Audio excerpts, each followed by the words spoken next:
Sud Radio, ça va mieux en le disant. Jean Dorido. Bonjour Jean. Bonjour Laurence, bonjour à tous. Docteur en psychologie et créateur de l'application Zenfi.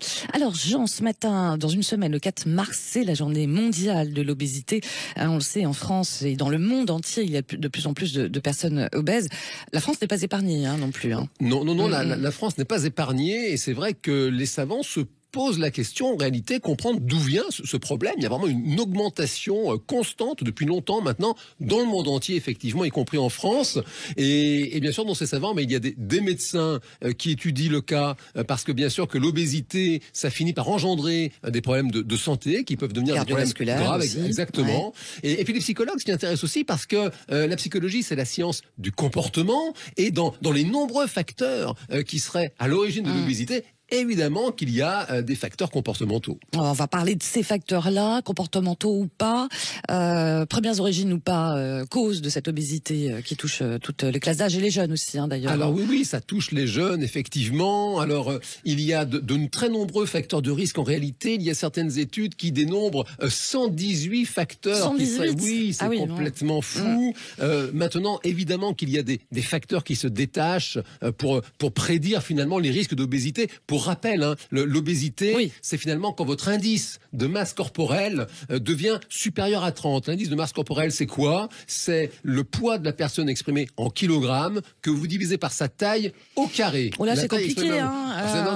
Allez voir sur Internet, c'est très simple à faire. Toutefois, attention, Laurence, tant mieux si c'est compliqué parce que c'est pas une vérité universelle, l'indice de masse corporelle. Les savants utilisent ça pour voir en moyenne sur un grand nombre d'individus. Maintenant, vous avez des personnes typiquement qui ont un squelette assez massif, assez costaud.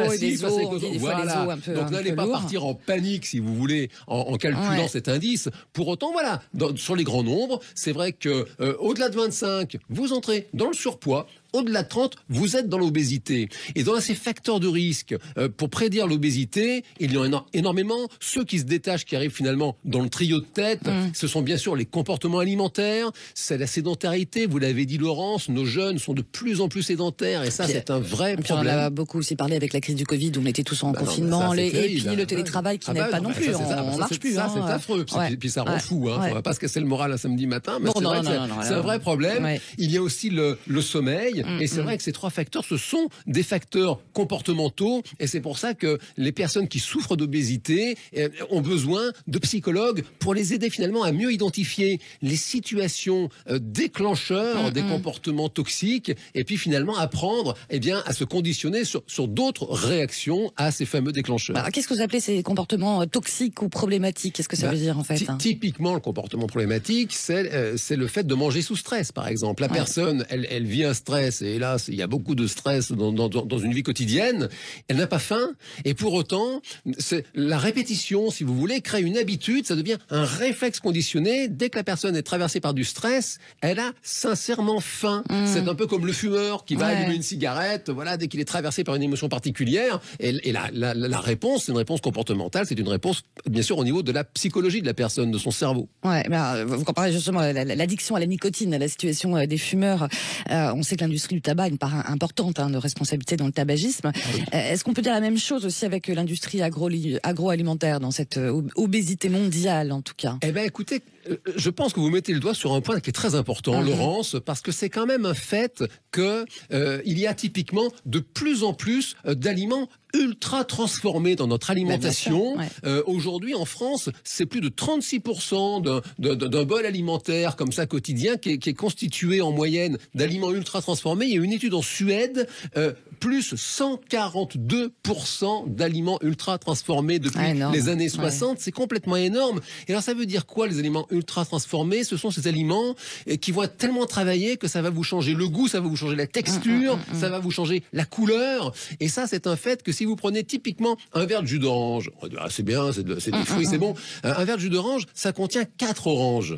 Donc évidemment que si vous devez peler les 4 oranges, matins, etc. Ouais, non, mais on a tous un pack de jus de fruits.